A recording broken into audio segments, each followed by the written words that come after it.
Hello, my name is Creostix, and welcome to Magic the Gathering Arena. So I figured I'll try to do a thing on YouTube for this as well. So I'm streaming it on Twitch, but still, here we are, and I sometimes do this, not super often, but sometimes, because it's sometimes fun.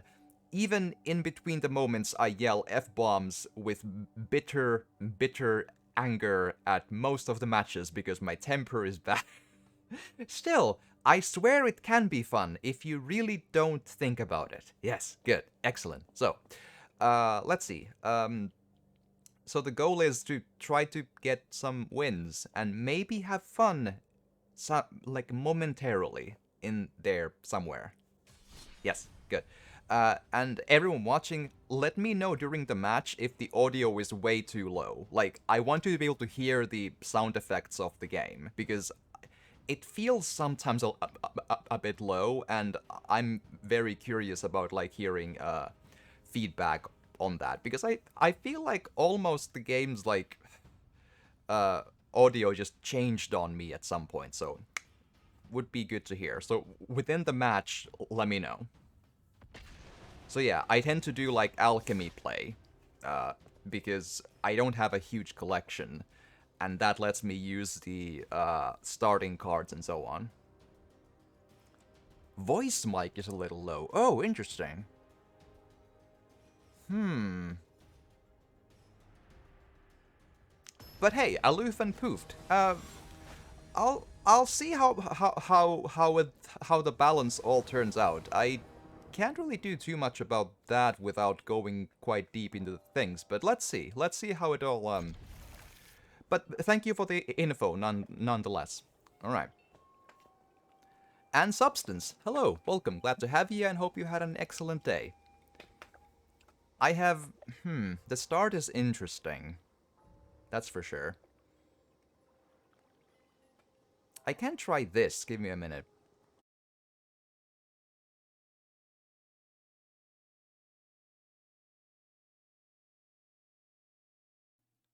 Let me know if that helps a little bit. Like, it's, my mic placing has some challenges with this, like, PC, uh, like, where I sit on this thing, so, Ooh.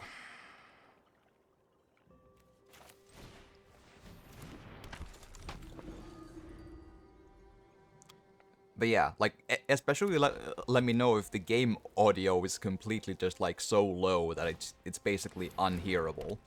Ooh, it might be a mirror match. I really have bad luck with mirror matches, that's for sure. Maybe a little. Okay, cool.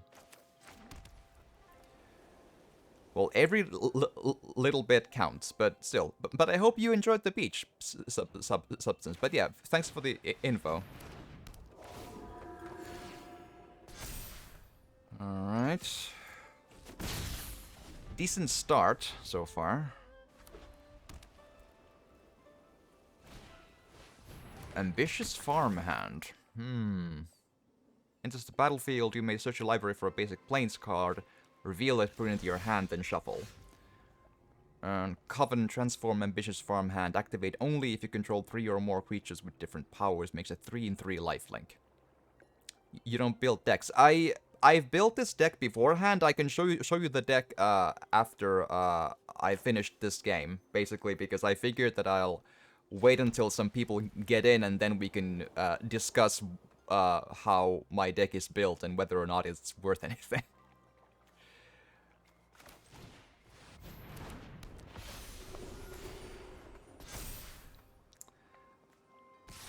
Right.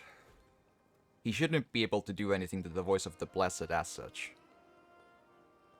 Do I play Historic? Not at the moment, no. But I'm open to deliberating on what formats are the best. Like, basically, I'm kind of a beginner in that I know the basic gist of the rules, and I've played on and off for a number of years, but never been really good at this, you know? And, ooh. Okay, so...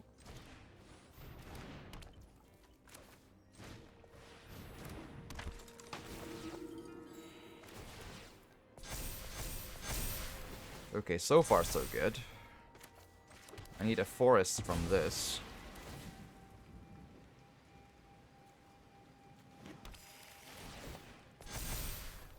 Right. So a 9-9-4-6. He shouldn't be able to take down my 3-3 if I'm counting this right.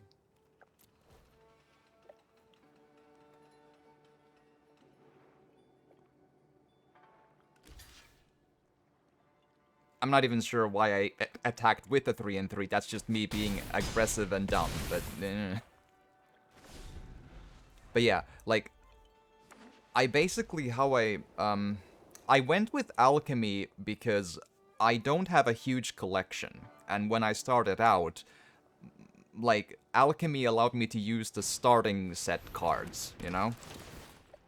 And that's how I ended up trying that. I actually don't super remember what historic ends up, like, which, cool. GG to you as well.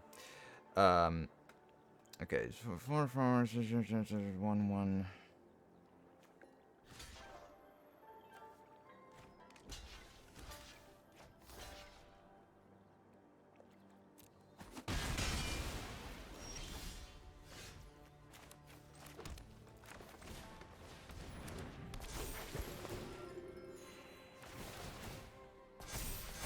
I hope that this isn't, like, super rude. I don't really never trust the game to be over before it's over, you know? How long have I been playing the arena? On and off for a number of years, but overall I've played maybe no more than 70, 80 games against people. So, like, not enough to be much of a player as such, if that helps. So yeah. Yay! Okay, so, let's see if I can, try to explain what the idea behind my deck is. So, oh, damn, give me a second. Give me a second, I'll just move the thing to the thing. Maybe that'll work.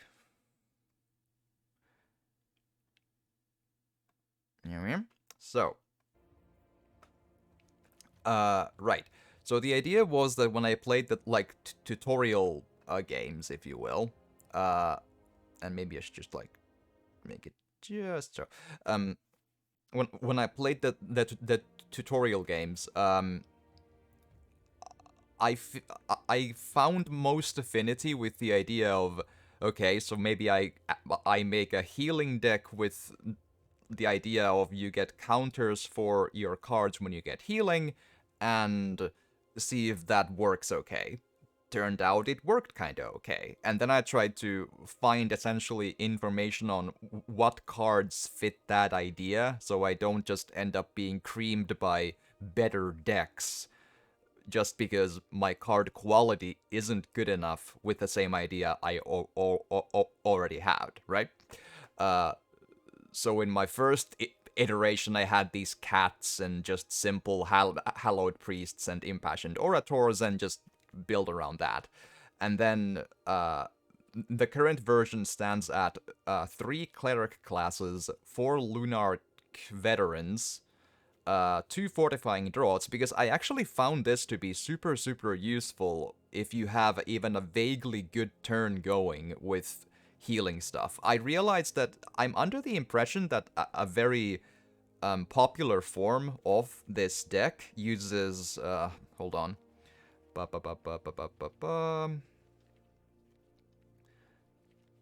Give me, if I can just reach it. This thing, Snakeskin Veil. But I figured that this lets me just create more damage, because I've had, like, starting turns where I have a pretty good, a combo of healing going, where I managed to, on, like, turn 3, make a 1 creature attack do, like, 10 damage which I found to be more helpful than Snakeskin Veil. Maybe I'm just dumb. It's perfectly possible I am, but just that's how it like turned out for me. 3 Hallowed Priests, 1 Impassioned Orator, because I'm kind of like filling out the type of healing plus healing counters because I had already maxed out the other good ones. Kabira Takedown because I need some removal with damage, and it also doubles as a land, which sometimes, no matter how much land I have in this, it just feels like the Cursed Shuffler just keeps screwing me over while not giving me land, even when I have enough. Like, when I streamed last time, like, people were amazed how the game just does not give me land, no matter how much I have it with these ones. It's just crazy. Rune of Sustenance, because I value the ability to draw cards a lot. Like, a lot. Because I keep having terrible luck, and I'm tired of the terrible luck, right? And it has lifelink if you enchant a creature, which in turn syncs up with the idea of healing and healing counters, right? So it makes, like, it makes sense without being a good idea, if that sounds about right. Oh, sorry, hold on. Let's go back because I kind of looked away and it wasn't helpful. All right, so back to here. And then 4 Voice of the Blesseds, which I had to craft for myself because I just didn't have any. This was the really expensive bit, but after a lot of thought, I just ended up feeling that this is the system I use, or the tactic, and if I don't go here, chances are that expensive Planeswalker decks just end up just decapitating me left and right, and I had that happen quite a lot. Like, no matter if I go ranked, unranked, whatever. So that's like the big play. If I get lucky, I use these. 4 Prosperous Innkeepers, same synchronizing idea, plus it helps if I'm low on mana, because it adds the treasure bit, so yes. Trelasara Moondancer. I had, like, back and forth conversations with a person who I'm sure is more experienced than me in Magic, and they prefer to have 4 of these. But just some part of me doesn't like the idea of risking the notion of having multiples of the same legendary creature, because then you have to choose which one you keep. That's just me being stupid, probably, but it just feels so bad to have them be more like almost like an empty card, you know, if that makes sense, like in a colloquial sense. So I've ended up on 2 for now. That may change eventually, but that's currently where I'm at, right? Okay. 1 Inspiring Overseer. I've been going back and forth. Getting a legendary flooded can be kind of painful. Yeah. That's the person I talked with argued that it's better to play against the risk of the opponent removing the legendaries and by having more of them, but still, I've landed on this. Like, I may have 3 one day, but that's still, I'm currently here. I still make changes to this. Inspiring Overseer. When Inspiring Overseer enters a battlefield, gain 1 life and draw a card. This I've just added instead of having 2 Runes of Sustenance, and I'm still possibly, like, doing either 2 of one or 1 of either, or whatever, simply because I sometimes have these matches where I have just nothing on the map and I get Runes of Sustenance. It's just like, yes, I can enchant a land, so I still draw a card, but it doesn't utilize the card fully how it should. So if I have Inspiring Overseer, I still draw the 1 card, and I get a Flying Angel Cleric, which is a decently sinking card for a later reason because I have Righteous Valkyries here. So it's not a perfect solution, but like trying to see how well this works. If it's like just not a good feeling card, if it's too expensive for, then I'll go back to 2 runes of sustenance or maybe something else. We'll see. 1 Minimus Containment. This is also a pretty recent addition because I keep having this happen to me. Like, my opponents keep like taking down my valued cards with specifically this card because instead of having stuff like where is it? Instead of having stuff like pacifism, I'm sure it's here. I'm just missing it, but hold on. I think it's within the 2 mana cards, right? Why am I not seeing this? But you know the one I'm talking about. Like instead of using stuff like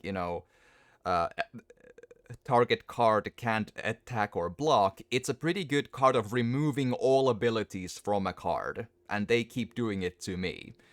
So I ended up just taking the advice and trying it out for myself. Just like, so when I have a really nasty enchantment or a creature or something else that needs like to be removed because of its like passive abilities or activated stuff or whatever.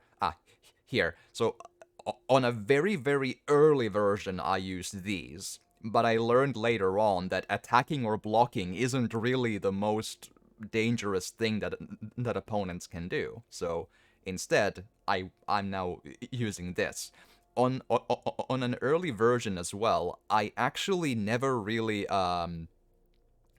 tried to destroy or contain or whatever the opponent's movements or permanents, which I still got wins, but I learned eventually that I need to have some removal in my deck. Not maybe a lot, but some, to not just focus on what I'm doing, because some decks just have too dangerous things going on. So, okay, so 4 Righteous Valkyries. So this is why I said that the inspiring Overseer of Angel Cleric here sinks a bit. So when an angel or cleric enters the battlefield, I gain life to that creature's toughness. Sure, it's only 1 in the Overseer, but it still sinks. It's something, right? So it's either this or the Rune of Sustenance. So yeah.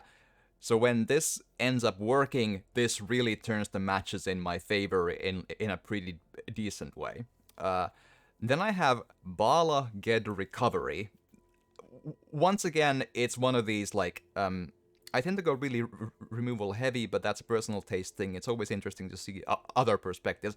Yeah, I probably did that very early on in learning Magic, but eventually I really like the mechanic here of heal and add counters. And if I try to focus on removal there, I end up getting just hands where I don't get the healing and counters like engine going because you get too many of removal cards instead. That's a really important bit to be aware of, I think. Again, I'm a beginner and kind of not really wise on these points, but that's how I found out it happens. So yeah, Bala Ged Recovery / Bala Ged Sanctuary.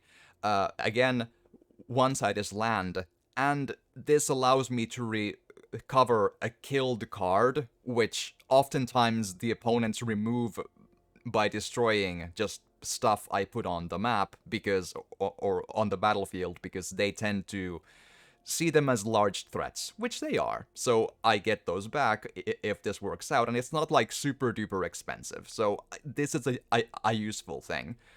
Like this and 3 cleric classes, if I get them to level 3, is a pretty good like chance of getting back the stuff I lose, unless they're exiled. But yeah. Now this is a very personal WTF thing because I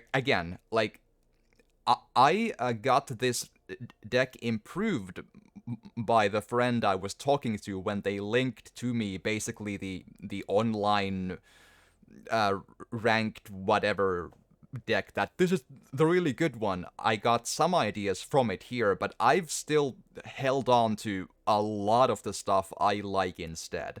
And this is one of them. This is a very probably dumb idea, but I constantly run out of cards and end up with an overall game where I didn't get the stuff I needed.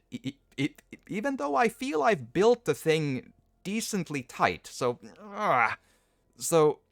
if I just get 2 cards in hand per turn instead by having a creature with power of 4 or greater on the battlefield, then this just every time I get this, it's a huge match turner for me if it just gets working.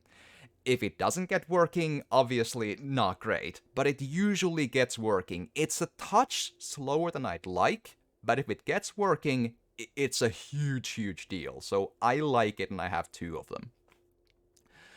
Took like a year and a half off from Arena, so now I'm trying to build 1 or 2 standard decks from scratch. Yeah, that's really interesting. I actually built a really nasty standard deck that basically revolves around emptying the opponent's deck, and it's a black-red deck. Like a weird, like, aggressive black-red deck that makes the opponent discard their cards.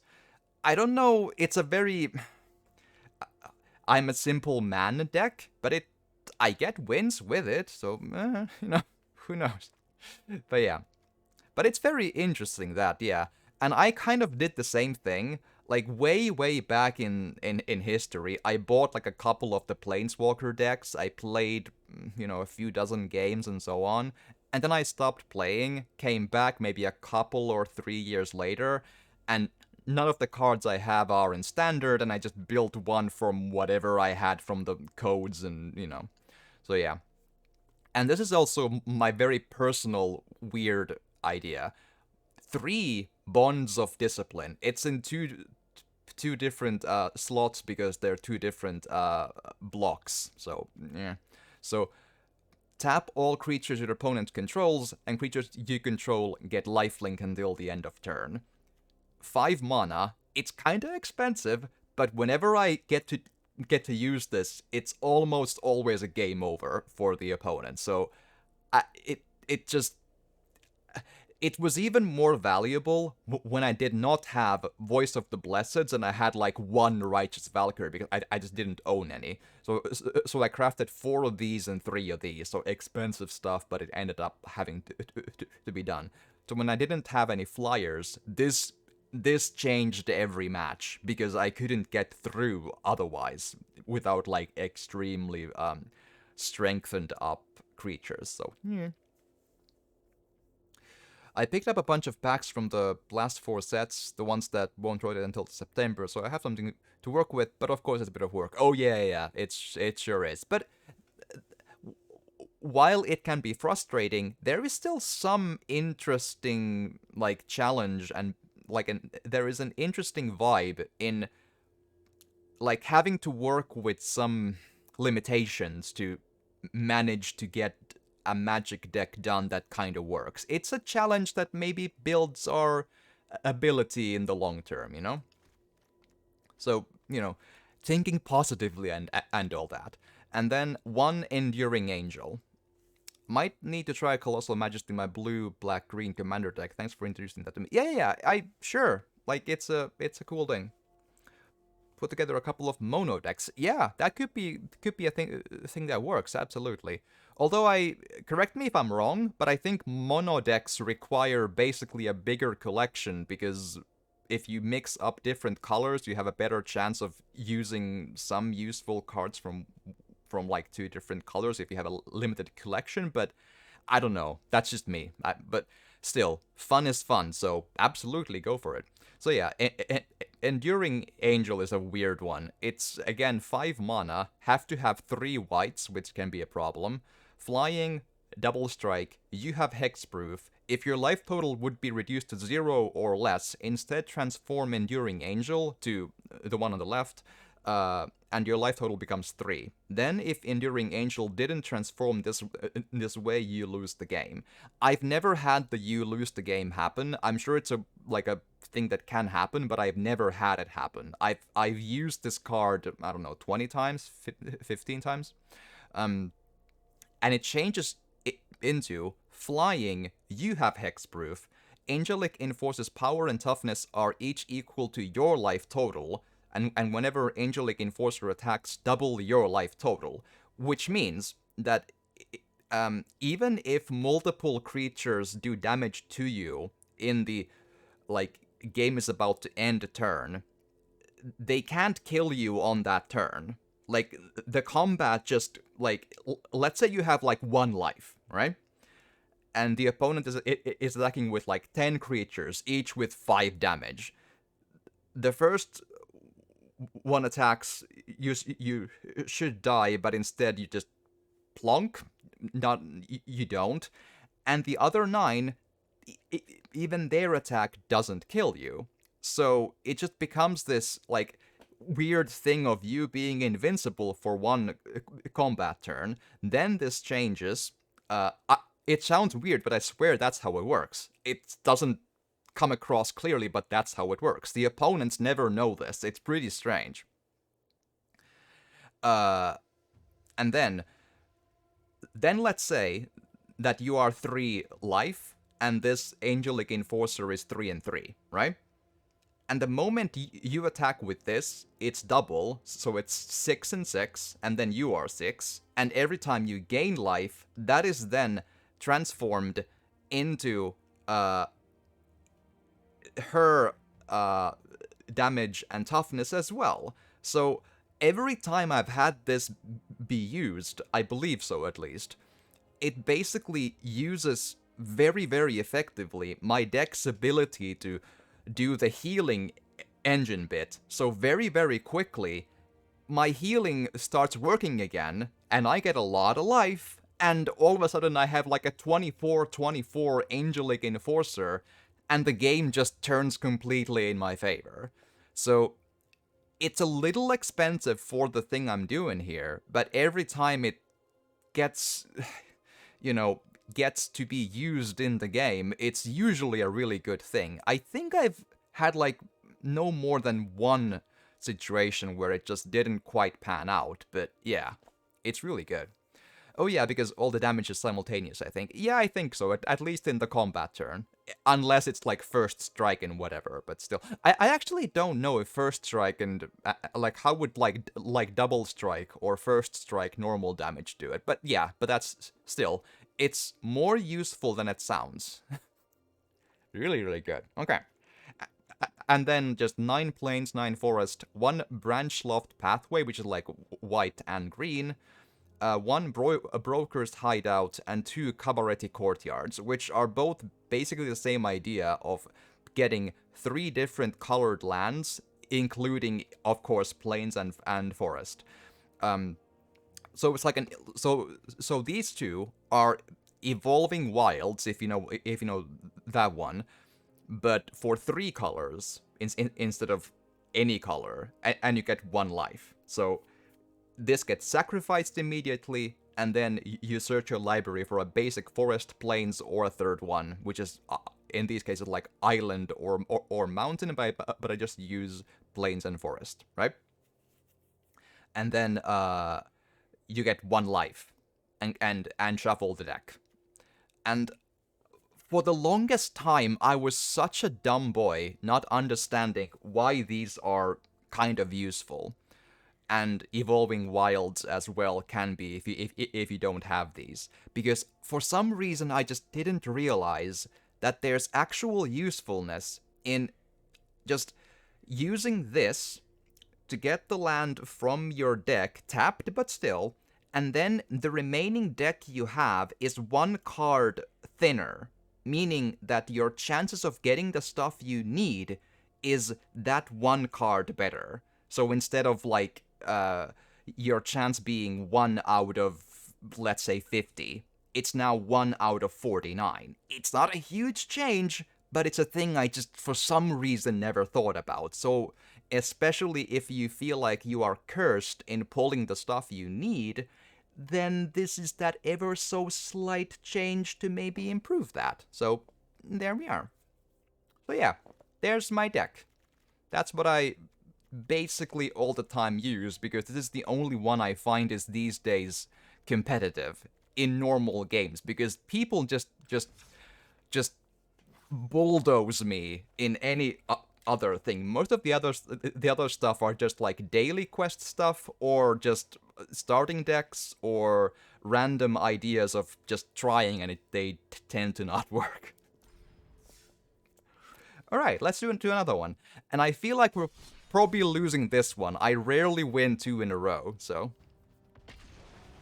And if I scream F-bombs, if I scream I need to solder iron the game out of my hard drive, that's normal. Because my temper just doesn't work with this one. That's just how it goes.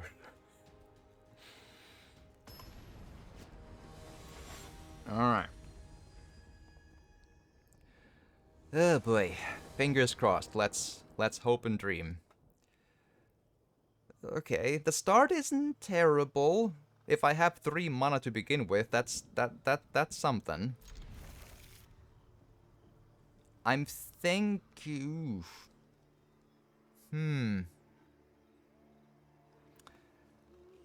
I need to have. Okay, I'll start with this to get the forest in, because I have nothing forest otherwise, so that's probably what I should, because I need the innkeeper in as quick as possible, because otherwise the engine doesn't start going.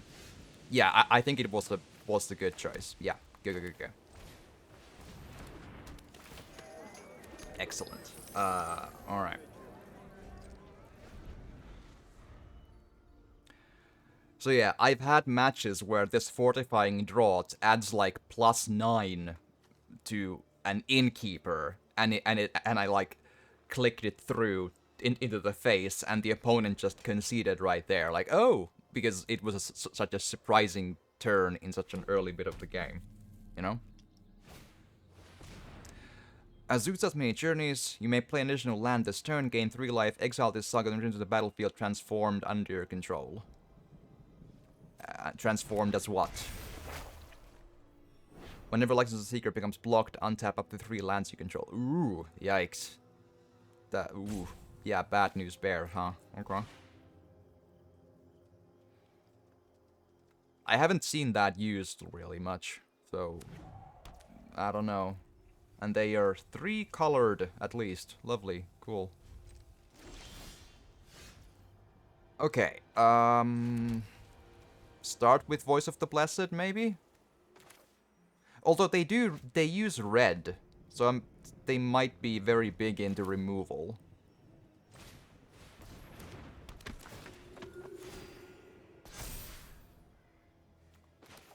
Let's test that first.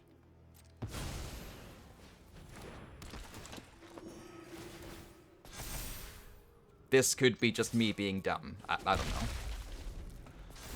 And I think it probably is. That was probably a mistake. I know, I'm sorry. They're very big into land pulling. Reveal the top 4 cards of your library, draw lands, but feel this way into the hand of the rest of your graveyard. Yeah, they're probably like doing all Giganotosauruses or something.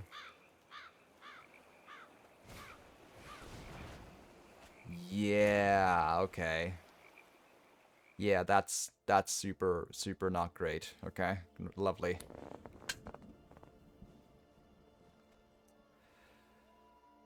Oh boy.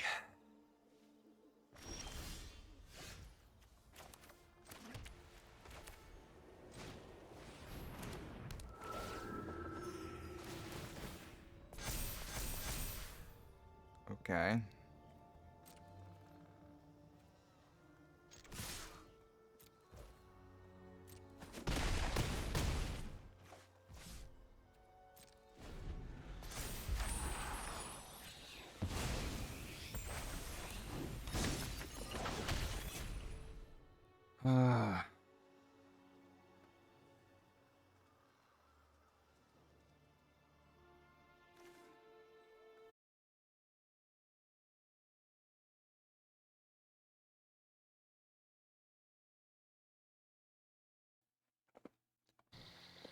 Right.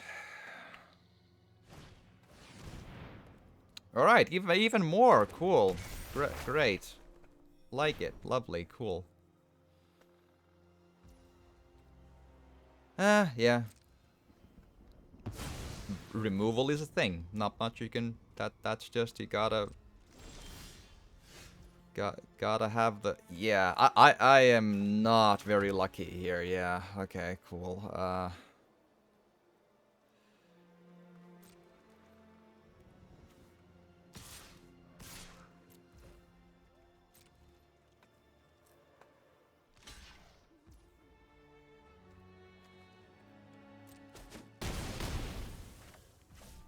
Okay. Although they don't have much in the on the field, so who the hell knows? Like, I guess I'm still winning on the, you know, numbers of life at this stage, but they might just have a card that uses like 8 different, like 8 mana, and then, yo, yeah, Salt What's power and toughness equal to the number of lands you control, yeah. And non-token creatures you control are forest, lands, and additional to their other types. That's a really interesting card. I have that too. It's interesting. Yeah, that's the word I'd use.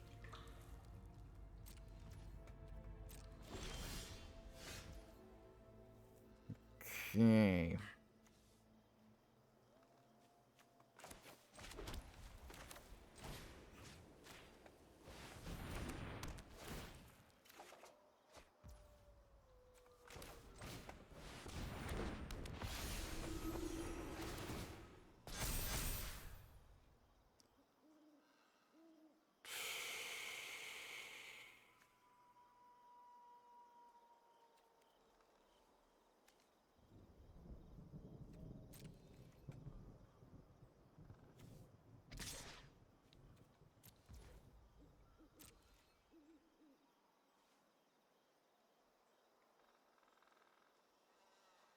I'm trying to see if they go for the block. It's a risky thing to try, but...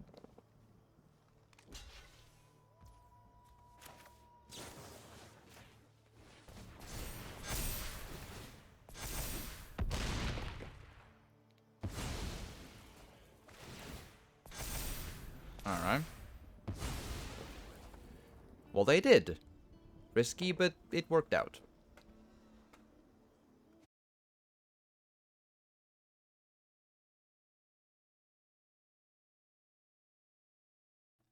I'm trying to, like, to put the mic in a way that it sort of, like, basically works, but...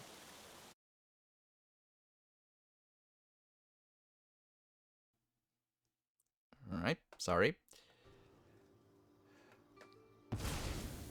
Yeah, they're still very much in the... Very Saga-heavy deck. Interesting, for sure. Very interesting.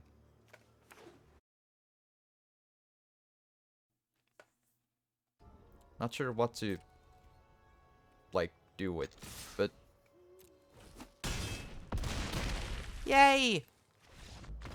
That was one of the strangest matches I've played. They played one creature, a very heavy, big boy creature with weird abilities, and, like, they had, like, saga things and all that to create lots of mana, but never really got anything apart from that one, land user creature to really do with it. I wonder what their, like, mechanic really is, because it's obviously not just all sagas for, like, a lulz, because there is a creature in there to do stuff with.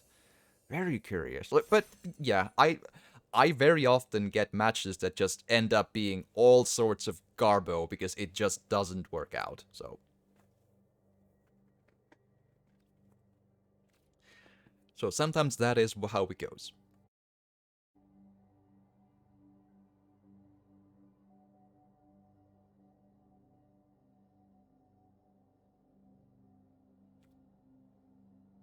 It's really hard to put the, like, I hope the audio is decently not horrible. Like, I'm trying to, like, project into the mic, so it's, but I need to see the screen, and the mic is really big, and if I have it in front of my face like so, I can't see what's going on.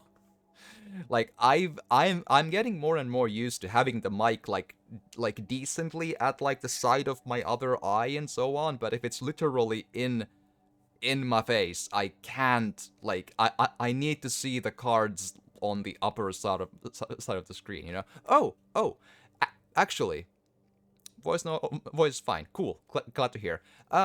We could open some packs. I have 4 Baldur's Gate Alchemy Horizons packs. Who is interested? Because we could do that. I almost forgot, but yeah, I got these from like the codes and I think one level of the mastery bit, and I just oh right, and I figured hey I could keep these until I stream. Like oh yeah, here we go. So Pack 1, let's go. Sounds good. Exactly. And also, Aloof, indeed. Thank you for the info on the audio.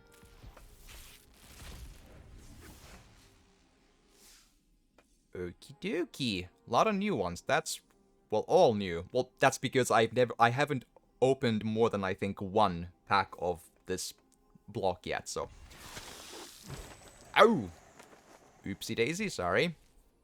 That was the UI could be a little bit less finicky with that.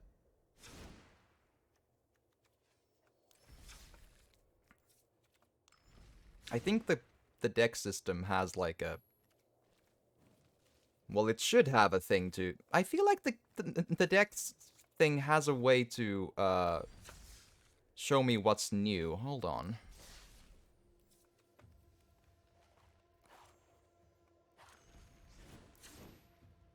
Or not. Well, it used to.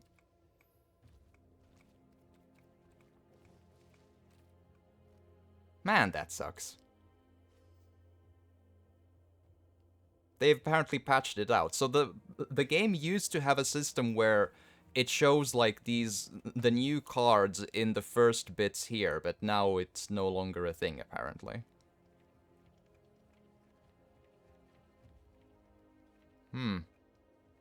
Okay, but we still have a mechanic because I luckily have so few of the cards here of that block, so I can just do this.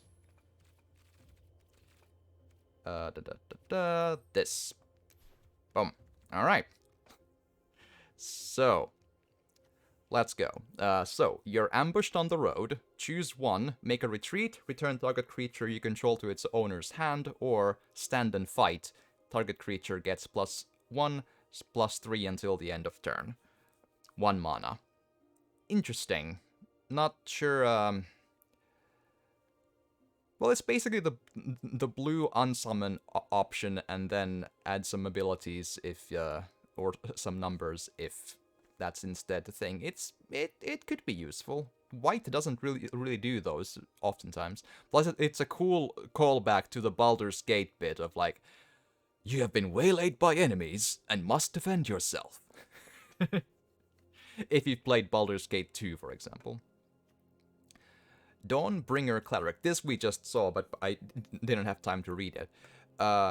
When Dawnbringer Cleric enters the battlefield, choose 1. Cure wounds, gain 2 life, dispel magic, destroy target enchantment, or exile target card from a graveyard. It's a cleric, meaning it synergizes with the Righteous Valkyrie I have, because it likes angels and clerics for their toughness healing. It has a toughness of 3, which is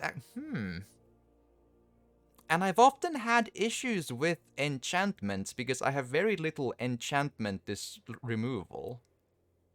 Because enchantment removal is always a problem, because if you spec a card into removing an enchantment, right? If the opponent doesn't have enchantments, it's a dead empty card because you do nothing with it. There are a few cards that have like either destroy enchantment or artifact, but even then it might be a dead card because not everyone uses either. Like half the decks don't use either artifacts or enchantments, so really nasty enchantments are genuinely a problem.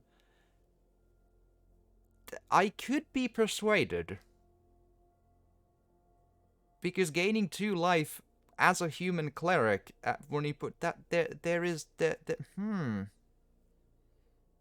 Maybe. Okay, let's keep that in mind.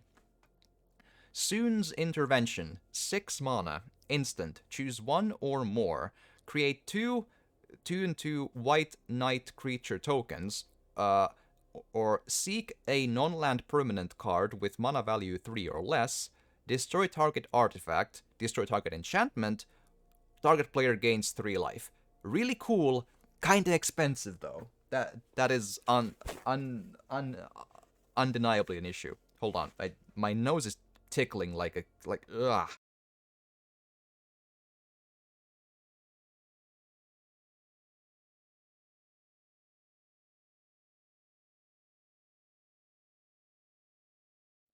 Don't know what's up with that. Like whenever I talk a lot, it just sometimes gets doing that. It's ugh.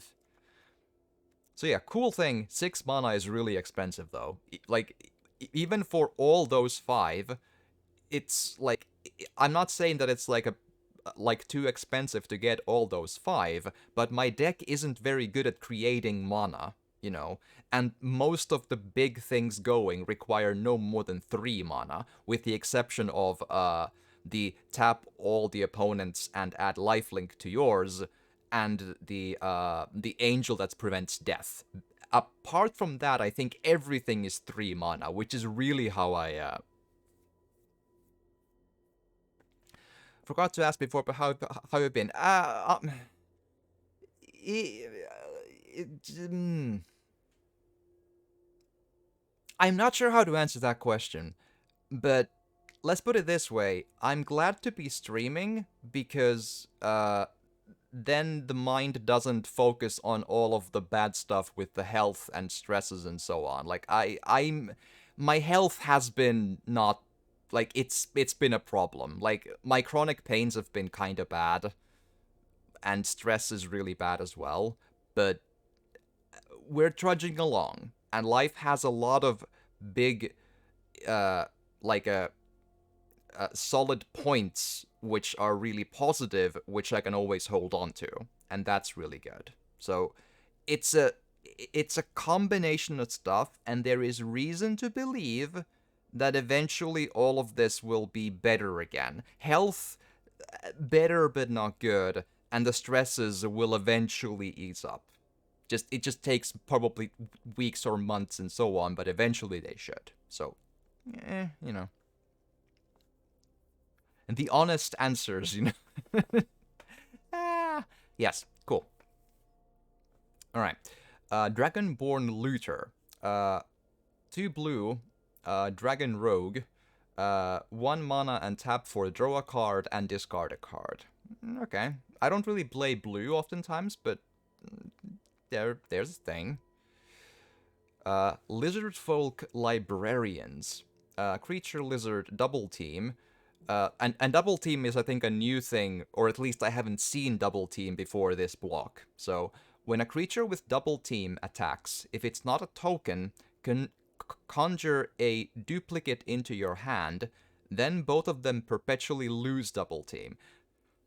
So essentially, when you attack with a Double Team creature, you get 2 of them, but it doesn't like continue with getting more. You just have 2 of them, and that's that. Honest answer. Hopefully it can get better. Wish you the best, and I wish you the best as well. I've always been really bad at just saying the small talk answer of "I'm great." I've never I've I'm Finnish and I don't do small talk. So when people ask me how I'm doing, it's just sort of I can't just lie and say I'm great. So you know, but I guess people eventually get used to it because over the past like 2 or 3 years, I've basically been on the same answer in different ways, like my chronic problems and just how much stress I have in any given time and all of that. So yeah, and I figured as a fellow Finn, you would feel that. Yeah, that's just how I am. I if one does like that's just how it goes. But yeah, when Lizard Folk Librarians enter the battlefield, scry too. Interesting. appreciate honesty, and I appreciate that you appreciate. But yeah, oftentimes it can be a little bit awkward when like Americans or English people or small talk country people ask like, "How are you doing?" And I'm like, "Well," and it's just like, But I guess it's getting more and more like accepted to be honest in the way that I am. But but I even though it's sometimes hard to keep in mind, there is honestly good reasons to think all of this will be in like my scale of quote unquote good again. It's really hard to remember that oftentimes, but it should. Like all rational reasoning say it should. Like the issues I have, they kind of go in waves of up and down, but when they're down, they have always tended to go back up again. So it's just, right. 6 mana, Draconic Lore, instant. Spell costs 2 less to cast if you control a dragon. Throw 3 cards. Ooh. I've always liked drawing cards. Maybe one day I'll do a blue deck just because it's so much easier to like draw cards in a blue deck. Like, geez, sweet Jesus. Demogorgon's clutches. Demogorgon is one of the my most favorite creature words in all of fantasy. Demogorgon. It sounds so metal. It's like Demogorgon. It's great. Sorcery. 3 mana, black. Target opponent discards 2 cards, mills 2 cards, and loses 2 life. Interesting. That's honestly not too bad. For a common especially. Grey Slod. 3 mana, black. Frog horror creature. Okay, it's been a while since I've read these sorts of weird boys. So as Demogorgon sounds straight out of black metal. Yes, exactly, and that's why it's so fun. As long as there are 4 or more creature cards in your graveyard, Grey Slod has Menace and Death Touch. 3 or more creatures. Right. And then Entropic Decay, 2 mana, sorcery, adventure, mill 4 cards. Okay, so adventure. I've seen these before, it's been a long time though. You may cast this card as an adventure after you do. I think there's a comma missing there, right? Because after you do exile it means very different than after you do, comma, exile it, right? Because those, like, they go in different orders depending on whether or not there's a comma. You may then cast the creature later from exile. Yes, there should be a comma. Yeah. Wizards of the Coast, you need to maybe take a look at this and just put a comma right there. Right. Okay, so when you put it as an adventure, mill 4 cards, and then you can still cast the card if you want to. It's really interesting to me how exile is like this catch-all state where it's sometimes really bad and sometimes it's perfectly normal and even good. Like, exile can mean it's in the black hole, can never come back, never be used. Or exile can mean it's just like it's on the side and you can use it like whenever you like. Like, it's almost like it's still in your hand, but it isn't. And it doesn't count against your hand maximum, so it's just a plus. It's interesting how exile can be both of those things. It's really, it fascinates me, because when I started playing, I started actually playing Magic, it was when Born of the Gods just was about to happen. Like, I started playing the game, and then Born of the Gods block came out, like, the next week. because I remember starting to play the game when I tried out Duels of the Planewalkers 2013 because it was free on. Objection! Aloof, thank you for the follow. Much appreciated. much. Thank you so much. I almost never get follows, and it's just I. It feels extra great when that happens that I may be doing something right. Thank you.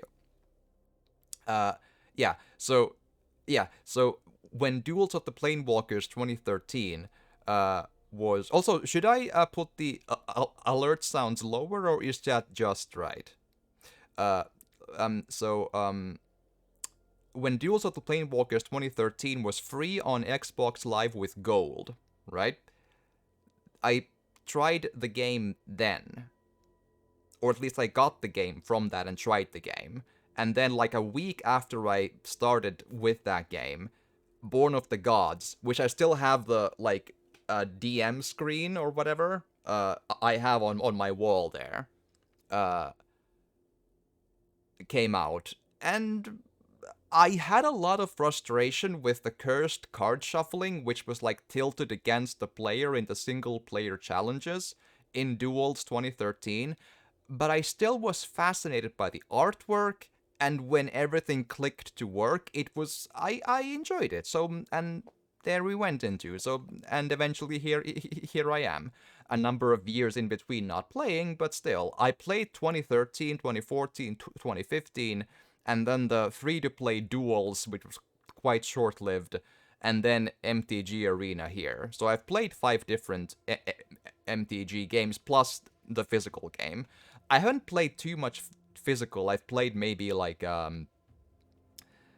maybe 20 25 matches physical. I've won basically half of them, and in total against I think 2 people. My brother and then my one friend. That doesn't mean I have only one friend, but I have one friend who was in the vicinity who played Magic, but now he's too far away to play physically against. But anyway, cool. But yeah, back from the tangent. Grey Slod, interesting choice for sure. It's a strong boy, and milling is, if you use graveyard, it can be pretty useful. Vampire Spawn. This is just a reprint or a re-release of the same card that exists multiple times over. So 3 mana creature vampire. When Vampire Spawn enters the battlefield, each opponent loses 2 life and you gain 2 life. 2/3. This I think has been in like 3 or 4 different blocks. I have this in a couple of others at least, I think. So still, any card that automatically makes the opponent lose life and you gain some, it has its uses though. And if you sync well with vampires, why not? Gut, Furious Fanatic. Legendary creature Goblin Shaman. When this creature specializes, create a token that's a copy of a creature that... create a copy... create a token that's a copy of a creature card that exiled... Okay, my eyes are just... When this creature specializes, create a token that's a copy of a creature card exiled with this creature, except it has double strike in haste. Sacrifice it at the beginning of your next end step.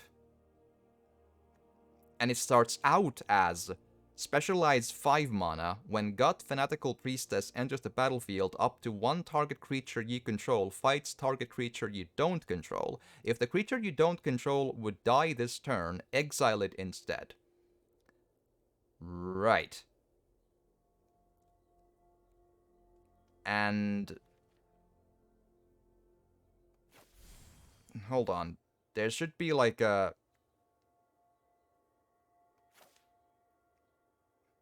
so I can specialize it into 5 different cards, which are not identical, use different amounts of mana for whatever reason. Oh boy. Okay, this looks really weird. I don't think I fully understand this yet. Yeah, I love that kind of mechanic. Have an entire vampire deck based around that sort of thing. Yeah. Absolutely.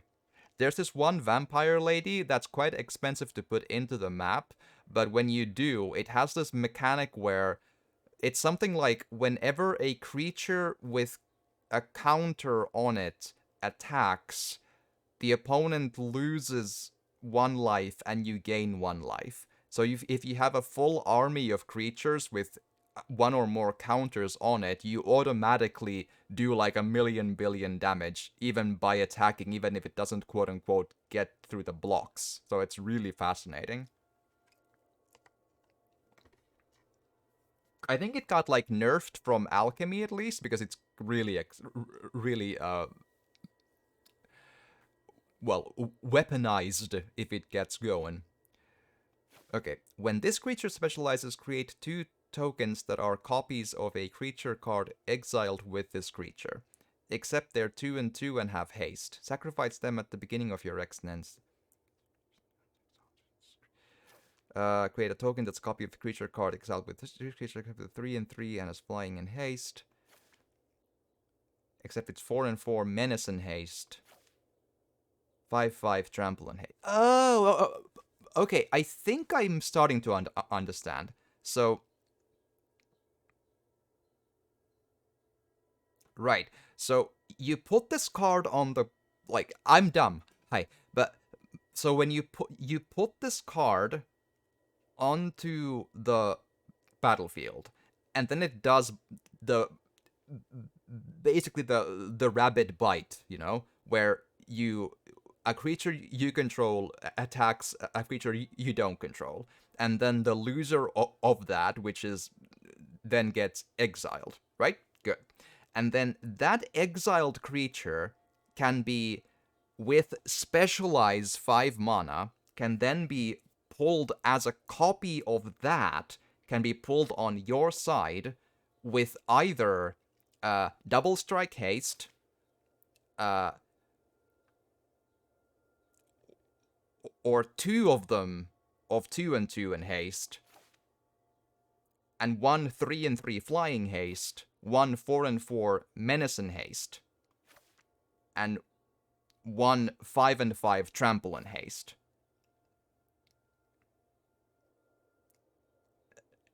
So let's say that you have exiled a 3 and 3 priest, right? Or a 5 and 5 priest. And you pull it back as a copy 5 and 5 priest double strike haste. Boom. With 5 mana. Or you get two 2 and 2 priests haste.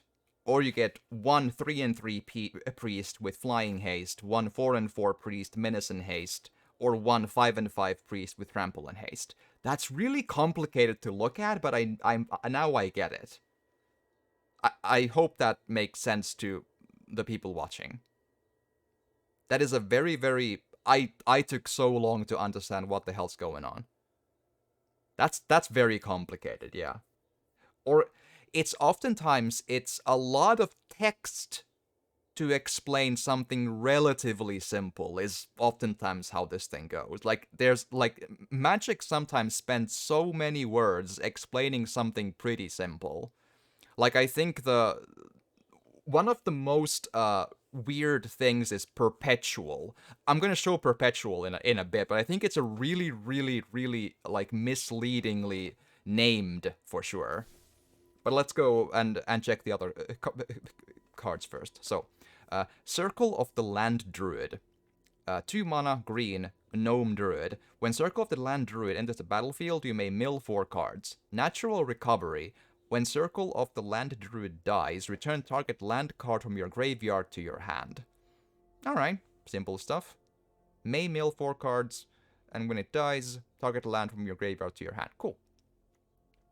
Inspiring Bard. Creature, Elf Bard, 4 mana. When Inspiring Bard enters the battlefield, choose 1. Bardic Inspiration, target creature gets +2/+2 until the end of turn. Song of Rest, you gain 3 life. Alright. It's a little expensive to put in there, but then again, green is always into big mana cards, so that's just me probably thinking too narrowly. Astarion the Decadent. Oh, this is one of the big cards in the Mastery Tree. Like, in the Mastery Tree, there's I'll show it in a bit. Legendary creature, vampire, elf rogue. Death touch, lifelink. At the beginning of your end step, choose one.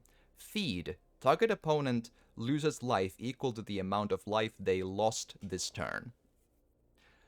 Friends. You gain life equal to the amount of life you gained this turn.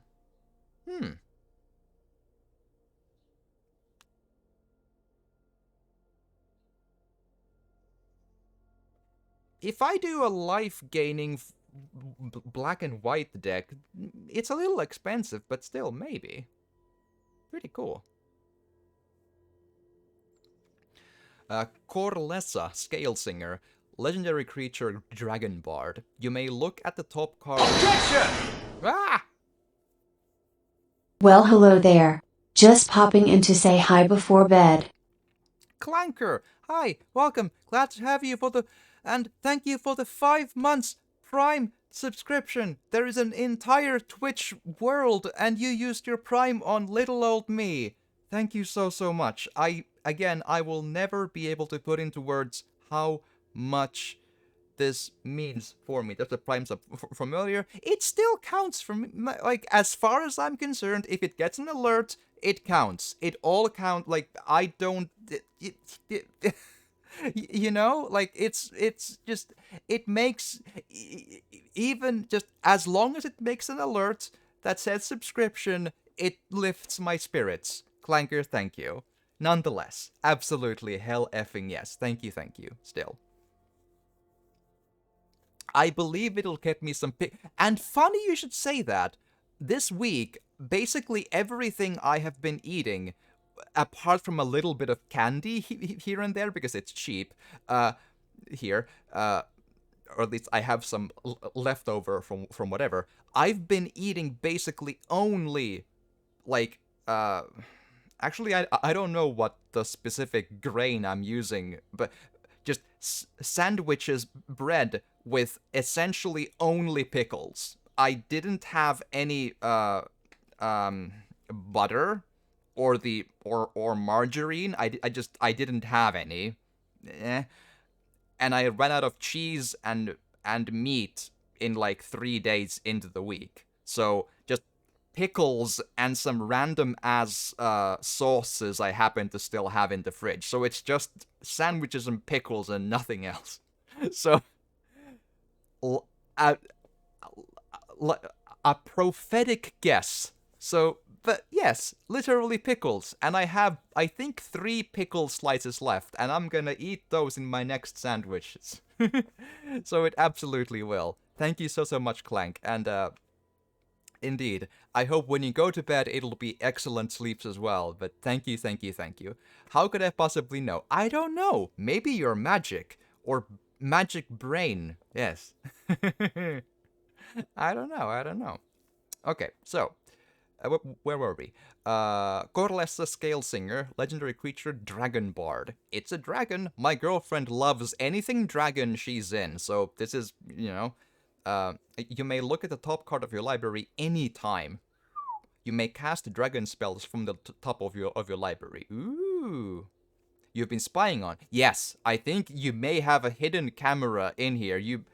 I think I have a very old web camera of like 1.8 megapixels, which again, they use resolution these days, not megapixels. It's that old. So maybe that's the one you're using. So you never know. Like, there is such a thing, I swear. So it's, I don't know, 15 years old at least. It's so old it almost no longer understands USB ports, probably. And Iron Golem. Artifact creature Golem. Vigilance. Iron Golem attacks or blocks each combat if able. There we are. Okay, and now we finally get to go back to opening the rest of our packs. Let's hope that we don't click on the mouse anymore. Now I'm gonna be careful, okay? Okay, so, Sewer Plague, 3 black mana, instant. target creature an opponent controls perpetually gets -2/-2. Oh, excellent example. I think perpetually is wrongly named. I'm gonna read the rest of these, and we're gonna get to perpetually.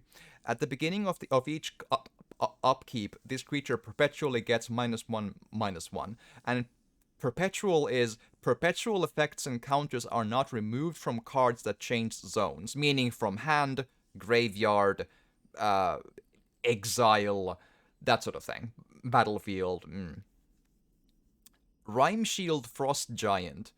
5 mana blue, Giant Warrior, Ward 3, which is whenever a permanent with Ward becomes the target of a spell or ability an opponent controls, counter it unless that player pays the Ward cost. So, yeah. Decent Ward. Simple-ish card for a change. Incessant Provocation. Sorcery. Gain control of target creature until end of turn. Untap that creature, it gains haste until the end of turn. It perpetually gains this creature attacks each combat if able. So it's basically Treason, but slightly different. Alright. Interesting. And again, Demogorgon's Clutches. The most metal thing ever. Demogorgon. Yes. I will never stop just finding the word just cool. As a child playing Baldur's Gate 2, I just Demogorgon. It just sounds exactly just right. Target opponent discards 2 cards, mills 2 cards, and loses 2 life, as we just saw. Air Cult Elemental. Creature Elemental. 4+2 mana. So 6. Flying Whirlwind. When Air Cult Elemental enters the battlefield, return up to 1 other target creature to its owner's hand. 2/5. Alright. Up to 1. Yeah. So, I've always found up to 1, so instead of 1, you may be... Well, I mean, yeah. Sorry, my bad. So yeah, you can choose to not do that. Is the point? Yeah, sure, fine. Yeah, that's what it means. Rescuer.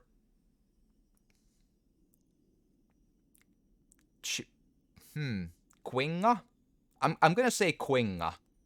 Chwinga seems not. Creature Elemental Spirit. Flash. Natural Shelter. When Rescuer Quinga enters the battlefield, you may return another permanent you control to its owner's hand. So yeah, again, that sort of thing with Elemental Spirit. 2 mana, 2/2. Alright. Cast Down. 2 black mana, instant. Destroy target non-legendary creature. So it's murder, but cheaper and not against legendaries. Okay. Oh, cool! Jan Jansen! Chaos Craft. I know, it's always so fun to find a character from the actual game Baldur's Gate. Or, well, Iron Golem is also one, but like, you know, a unique boy from Baldur's Gate games. Jan Jansen. Fuck yeah. Gnome Artificer. Haste. Tap to sacrifice an artifact creature, create 2 treasure tokens, or tap, sacrifice a non-creature artifact, create 2 1/1 colorless construct artifact creature tokens. Red, white, black. Ooh. I had Jan Jansen as my party member in Baldur's Gate 2 a number of times. I've played like 20 different playthroughs up until Underdark, usually, because if you don't have it, like if you're not a thief yourself, Jan Jansen is basically the one choice you like go for, because I think Nalia is dual class, so she doesn't. Oh no! Sorry, no. Rewind. Jan Jansen is one of the mages. My memory is just all over the place today. Right, but yeah, one of the mages to do good stuff, or was. It's either a mage or thief, and really good at that. It's, my brain hurts. I haven't slept, and I don't know. I haven't slept, I haven't eaten, and, yeah. Still, good stuff. Yes. All right. I gotta check. Jan Janssen, was he again? It literally takes a second.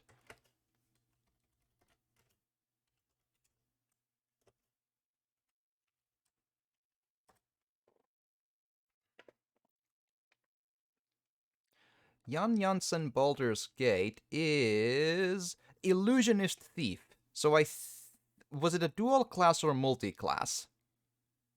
It doesn't immediately say. Neutral gnome, multi class. Yeah. So it fixes your problem of not having a thief because there are no good thieves in the game if you're not one, because Nalia is dual class and doesn't improve on thieving. And I think no one else just actually levels up as a thief unless they're evil or whatever. It's so. Because Imoen also is a dual class, so not great. And that's kind of it, right? So it's not. So there we are. I really like Jan Janssen is a weird boy in that he leaves the party for a weird thing every once in a while, and it's kind of like a chaotic neutral, so it's almost evil but not quite. But it works out. I kind of like him. Need to sleeping, eating, and drinking are really important. Well, I drink Pepsi. That's the part I do. Need to bully you taking care of. So I, my health has been all over the place, and I kind of lost my handle on taking care of myself the past couple of weeks. But I'll eventually get there again. Like when I basically my eating gets into shambles uh when I sit alone in my place for too long, but we're gonna fix that in a couple of days again. So it's gonna be fine. It'll just it it'll get there. Yes, with just a little bit more. Sometimes it's hard. Yeah, it is. But I did eventually. I went to the nearby store today because I realized I need a bit more than sandwiches, and I went to the store to get some yogurt and some our cheap equivalent of Rice Krispies because I need to get the cheapest stuff because I'm poor. I play a free to play game because it's free to play. So yeah, so now I have that, which improves my like it's good for the stomach and it like it's yes, so it improves my eating stuff quality for a couple of days until the eating improves because the girlfriend's probably coming in by then, and she is the best cook in the world, and she doesn't mind cooking for me, and it really helps, and she's important to my well-being beyond any words I can fully muster. Yes. Mm-hmm. Right. Uh, 2 packs left. Alrighty. Kobold Warcaller. Creature. Nice. Good to get some help with that self care. Yes, she's like the core of my self care abilities for sure. Absolutely. So you're telling me she makes sure that you do eat. Yes, that she does. It's like she doesn't force me to eat, but she's such a good cook that I can't resist eating. Like even when I have no appetite, which I usually don't have these days, she makes such good and fascinating. Like I'm a simple man. She makes steaks. I eat steaks. You know, I eat. It's yes. So and she makes French fries. I eat French fries. It's a simple equation, and it works. And how it all ends up going, it's hard to say no to good food. Yes, and how it also ends up going is we tend to again because I live poor. We tend to find like food that's expiration date sale and put it into the freezer, and because we don't really pick and choose beyond like it's just expiration date, sometimes pork, sometimes cow, sometimes like a pig, cow, chicken, turkey, rarely, but sometimes fish, yogurt, sometimes pudding, sometimes pizza, other liver casserole, all sorts of different things that happen to be expiration date food, right? So, and we put those to the freezer and then she cooks them. So, by accident, I happen to have a varied diet because of how that all works out, right? Because we just take expiration date food instead of have always one thing. So, she helps me have both food, and then by cooking, and then because of how we get the food, it happens to be varied. So it's like an accidentally not horrible diet because it's varied because of that thing. And then she helps because she cooks, and then I get to eat it. But I still buy my own food, and that's important. So yeah, there we are. That's smart. I hope it is. I hope it works out. So basically, and I feel like it's important for me to do that because, like, when I stream, when I do all this, like, people support me doing this. Even the tiny bit of ad revenue from streams or from YouTube or whatever, or from people supporting me on Twitch, like, it feels good to use my money sensibly in order to get food sensibly. So the support I get like helps keeps the body lights on, like, that I buy food sensibly, so I feel like I'm using the money I have in a sensible way. It's like I don't just go around and buying, hey, a 60 euro game. Like that's just that's not how it goes. So I spend the money I have sensibly, I hope. And I hope that then respects the people who are supporting me, like on Twitch and on, wherever. So there we are. Nose is itchy again. Okay. Tap the Kobold War again. Tangent and back to cards. I'm sorry. I break into a story always. It just I that is my character flaw or a character plus. It depends on who you ask.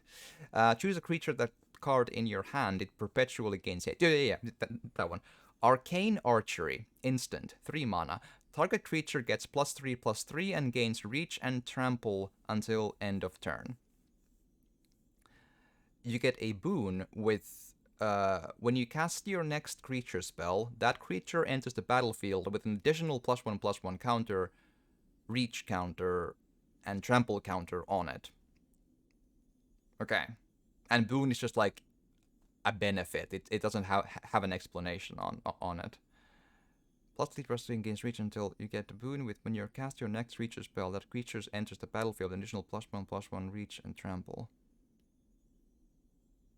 If it was like 1 mana less, I might even put this in my deck, but 3 manas need to be really, really, really just like big into syncing with what I do. Sewer Plague. That's the one I got in the previous thing. Okay. Charmed Sleep. 3 mana blue, enchantment aura, enchant creature. When Charmed Sleep enters the battlefield, tap enchanted creature. Enchanted creature doesn't untap during its controller's untap step. Oh, so like at all. Okay. Interesting.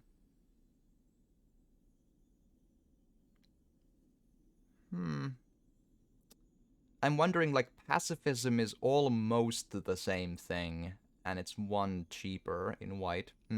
Food is a great use of bits, to be honest. Food is... Yeah, that is true. I try to... It's like, sometimes I buy food, sometimes I buy a video game from, like, the sale of the sale of the sale, but still, I try to spend my money, like, sensibly. Like, even when, like, recently, one of my, important how do you say um,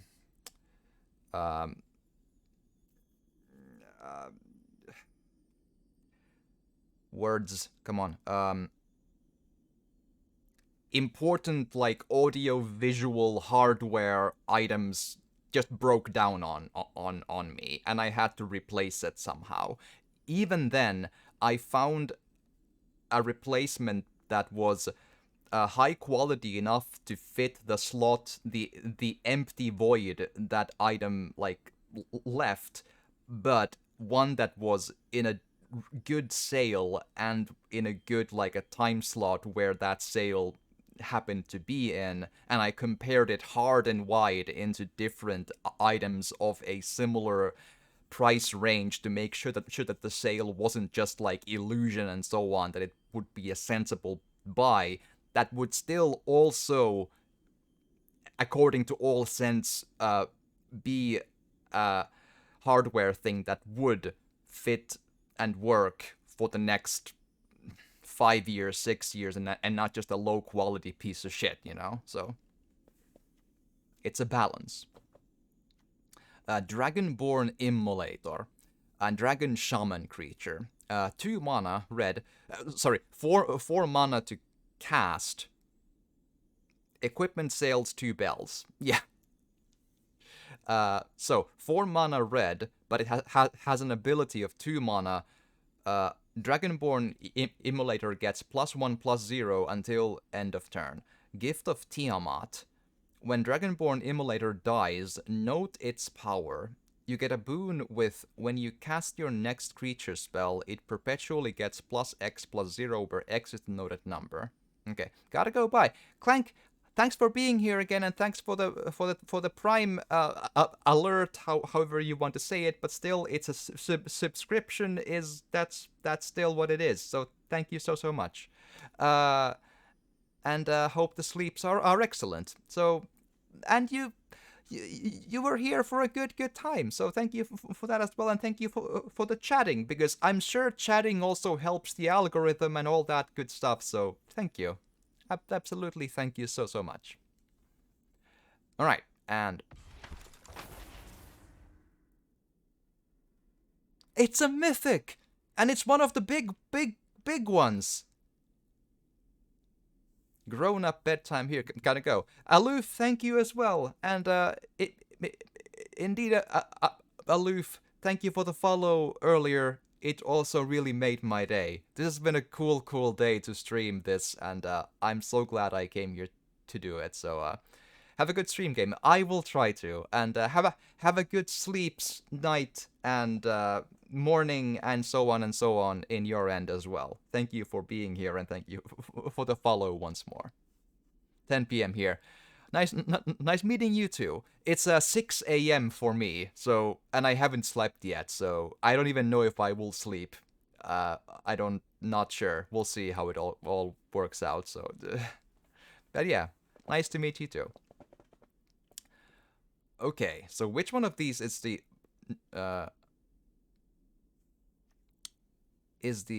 and indeed, thank you for hanging out for me as well. Bound Duelist is the normal bit. Okay, so legendary creature, human warlock, specialize 2. It's a 5 mana. Yeah, 6 a.m. I know. When Will, Pact Bound Duelist, enters the battlefield, gain control of target artifact or creature an opponent controls with mana value 4 or less until the end of your next turn. Right. That's simple so far. The end of your next turn. Right, so basically sorta kinda 2 turns, right? Yeah, okay. And then specialize 2 mana into one of these 5. Oh boy. Again, when this creature specializes, you may sacrifice another creature or an artifact. If you do, untap Will of the Blade Pact, which is the one on the right. After this main phase, there's an additional combat phase followed by an additional main. Oh, wow. Okay.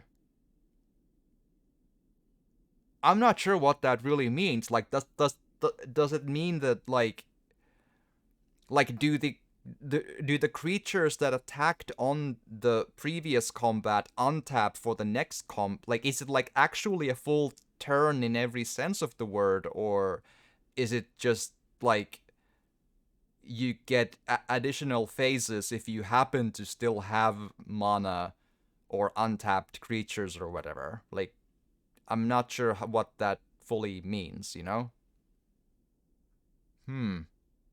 Not,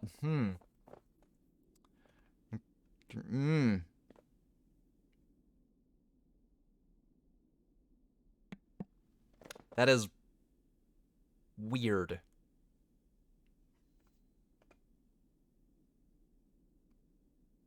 And the other one is,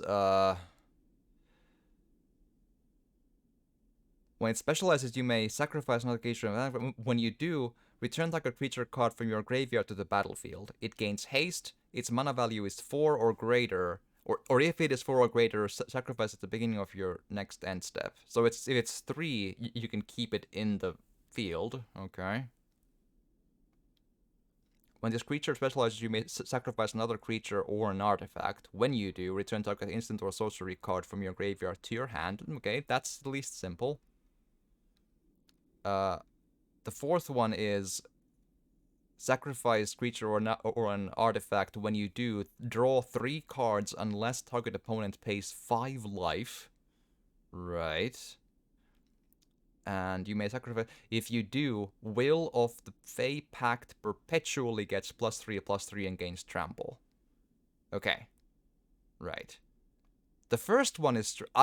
I maybe have to try this against a bot or something to find out what fully the additional combat and additional main phase means, because I don't think that it means your creatures untap for another, like, extra your turn, sort of.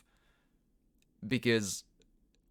And then if that's the case, what's the use? Because if you have... Like, surely you would use the mana you have for the stuff that you would have done already. I don't...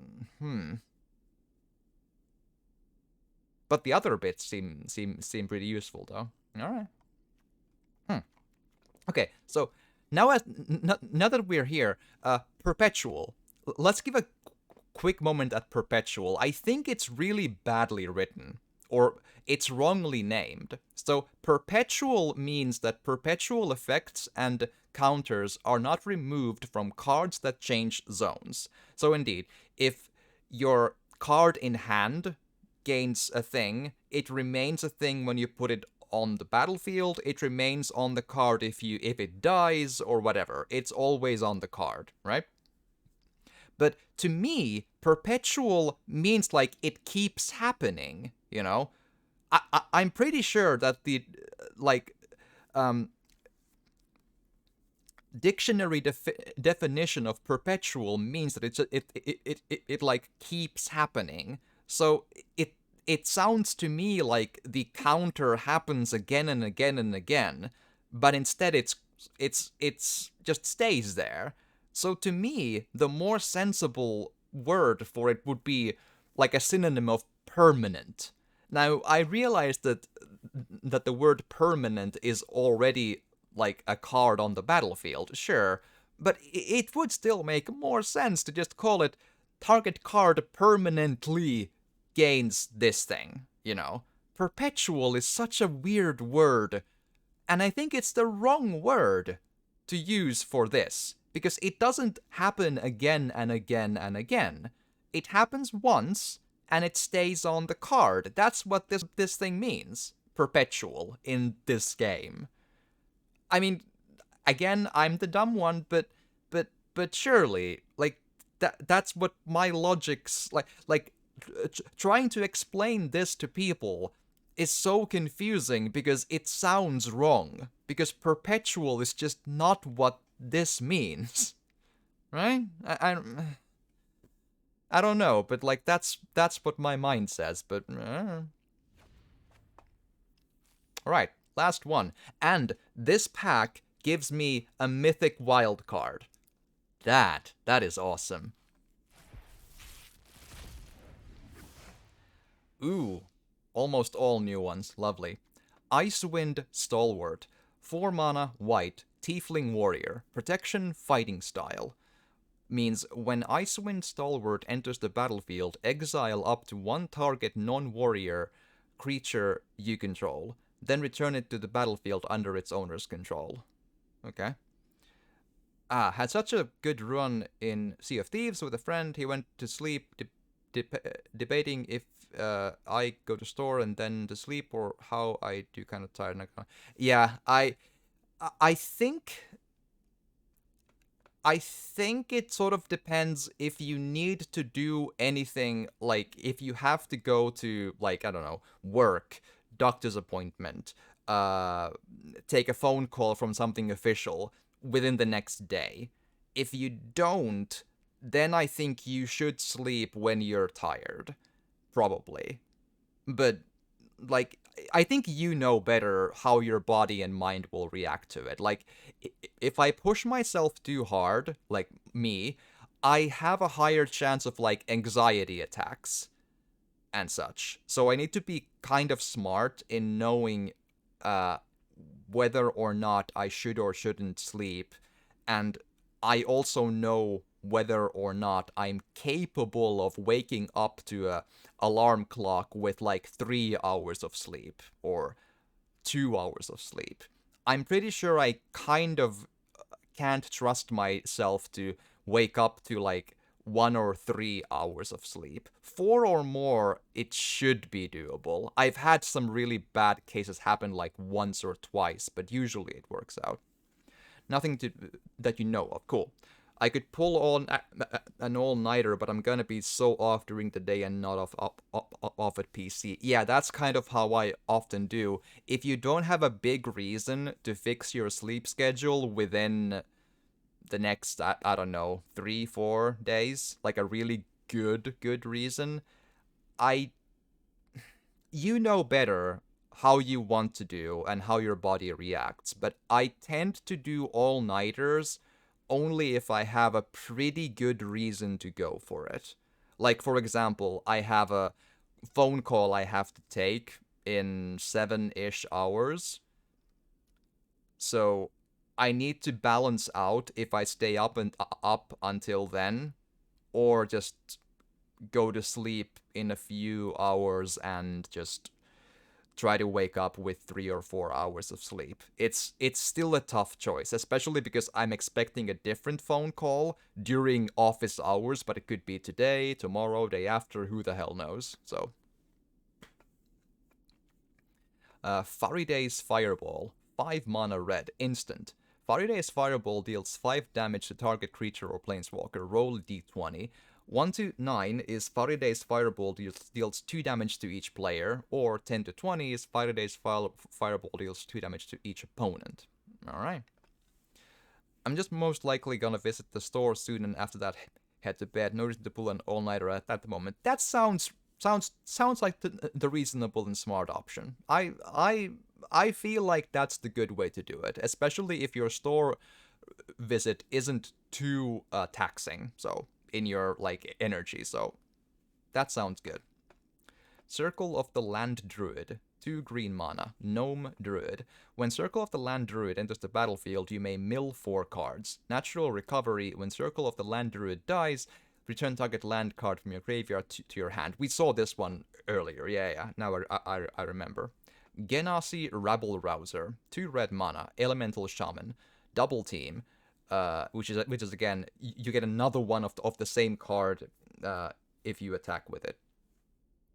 But you get it into your hand. 2 mana, creatures you control named Genasi Rebel Rouser get +1/+0 until the end of turn. Alright. Circle of the Moon Druid, human elf druid. Like a half elf then? A bear form. As long as it's your turn, Circle of the Moon Druid is a bear. With base power and toughness of 4/2, it loses all other creature types. Alright. Need to get up and go. So it's 3 minutes drive away, and it's gonna take me 30 minutes in total. It's not a big deal in terms of open always. Okay, but be really careful when you drive then, because, you know, I know you've probably heard it multiple times from people that, you know, but driving when tired is always risky. There's like a 99 point something chance you're gonna be just fine, but still, when you're tired, driving is always there is a risk, and only once it needs to go badly. So just be real careful. Just eyes heavy on the road, just like focus, feel like be the car, and just be careful. Just be very careful. Just focus. Not that tired. I know my limits, but I found them out some years ago. Yeah, we all find them out on that 1 or 2 times. Yeah, I've had my share of entering a tree. You know how it goes. So.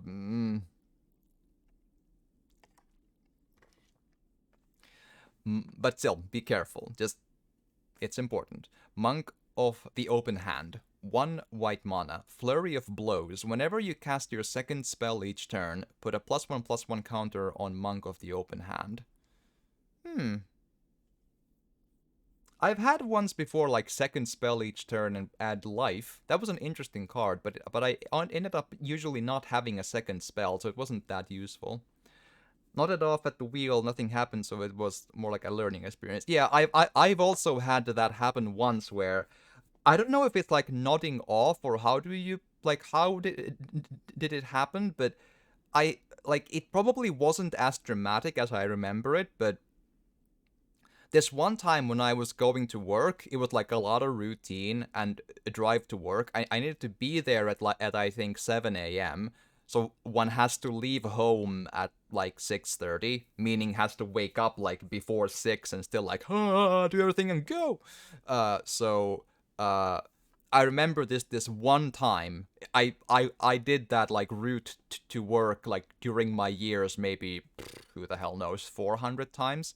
One time I remember when I realized maybe 5 minutes into the drive, I sort of just like, I realized that, wait, I'm in the car, I'm driving to work, I have no memories of how I got here. Like, I autopiloted my way to that point, which, I mean, it's not like to try and sound like, hey, I have had a dramatic, huge experience in my life. Look at this amazing moment of tragedy and weird. I was kind of like weirded out, like, oh, that might not be great.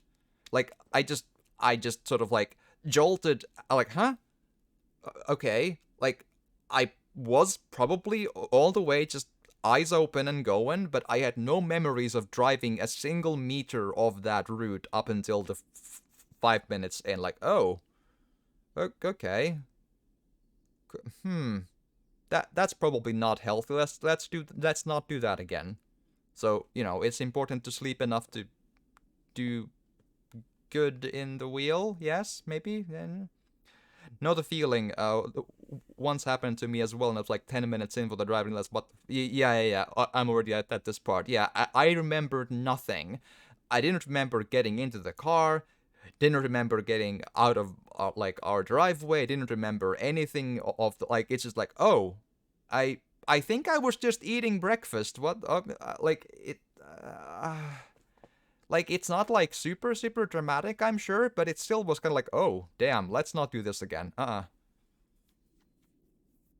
Mephit's Enthusiasm. 2 red. Sorcery. Mephit's Enthusiasm deals 4 damage to target creature or planeswalker. If excess damage was dealt this way, note that excess damage. Then you get a boon with, when you cast your next creature spell, it perpetually gets +X+0, where X is the noted number. Okay. Excess damage, get a boon, next creature spell is improved, gets... Right, okay. So if you killed a thing with like 2 life, you had 2 excess damage, and then that excess becomes into the attack power of the next creature spell. That's what this... Right, okay. Really confused me, at least. I was so lost when I get there. Yeah, it confused me as well, for sure. Hold on. Maybe it's just that the block is kind of small, but the previous 3 of these have all been the mainstays of the like the avatars of the mastery tree in this block. The white black one and the previous mythic one and now this. Shadowheart, Sharon Cleric. Legendary creature, human cleric, Death Touch. Specialized 2, activate only if a player has 13 or less life. At the beginning of your end step, Shadowheart Sharon Cleric deals 1 damage to each player.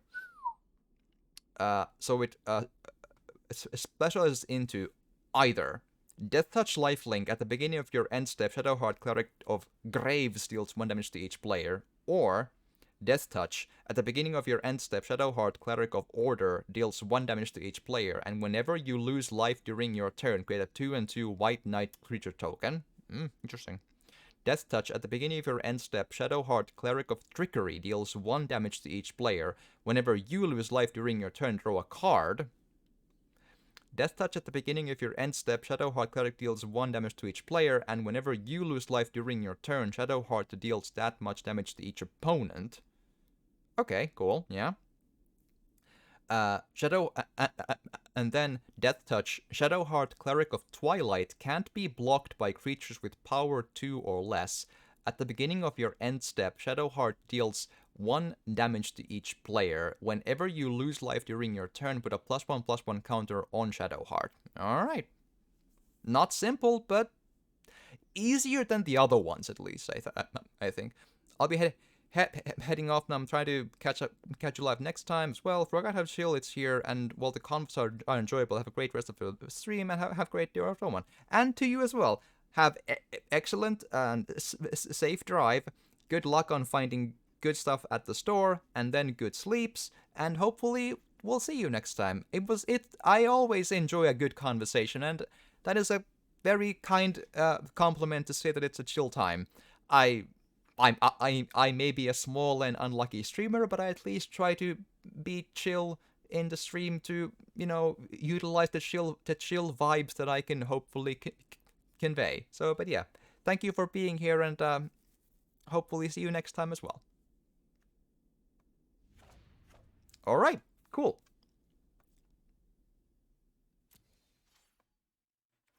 Lovely. Was there anything in the daily deals I wanted to do? I think I. Oh yeah, it's the weird cat cards in the daily deals, right? I think that's what. Yeah, the kitten card sleeves, Displacer Kitten, Mischievous Catgeist, Garrison Cat, Sacred Cat, Adorned Pouncer, Cauldron Familiar, Chandra's Ember Cat, Offspring's Revenge. Yeah, okay. I don't think I have any of these. At least I don't remember. If I do, like maybe I have this because it's M20. I think I played during that a little. Oh wait, M20. Actually, no. I think M19 is where I was still in this, but yeah. So I don't think I have any of these.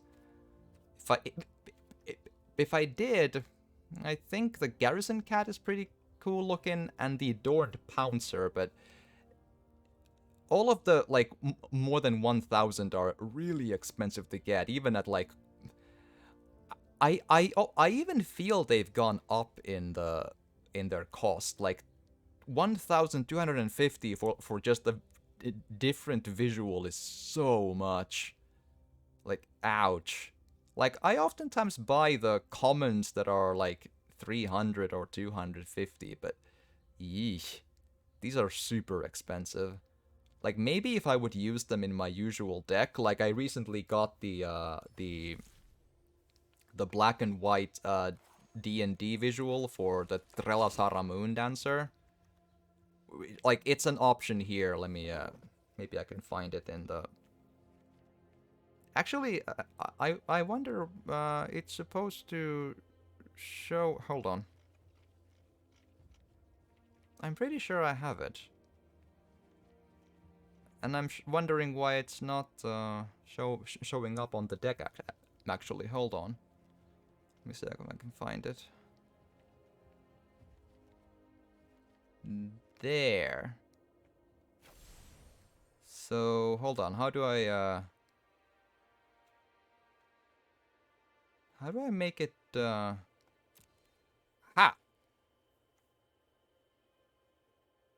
Wait, what? Oh, no. This is the one I can buy if I wanted to, but yeah, I have this. Boom. Like, I'm not saying that it's, like, this is probably the prettier version, but this has the Baldur's Gate item description vibe, you know? I appreciate the look in a weird way. I mean, maybe I'm just odd, but I kind of find it fun. You know, it adds some, difference to the whole thing. I'll see how I feel about it, I think. Okay, cool. But yeah. Save. Probably, right? Yes. Cool. I'll do a quick bathroom break right about now, and but I think I'll keep on streaming. But yeah, if you're watching this on YouTube, don't worry, the YouTube channel won't be all magic all the time now. It's just I wanted to try something different, see how this all works out, and maybe I'll do a couple of recordings for YouTube of this as well. See how it turns out. We'll see. And then, but I'll keep on doing, like, when you're watching this, if this, like, when it's new, I'm still probably doing Deus Ex Human Revolution. After that, I'll do other stuff, all sorts of stuff, variety channel and all that, still very much focused on single player story games and so on. But you know, if you go far enough in my channel, you'll find, I think, a few dozen Gwent videos over there eventually. I think I have one or two Hearthstone videos as well. Just they're not in any playlist, so it'll take forever to find them in the actual video bit. So I have done a thing like this before. So yeah. But yeah, if you're watching this on YouTube, thank you so much for watching. I hope you've enjoyed, and if you have, please do drop a like or a comment, or even subscribe or share if you want to. It would truly help the channel and the algorithm to find my channel a bit easier. So thank you so much, and see you next time. Bye.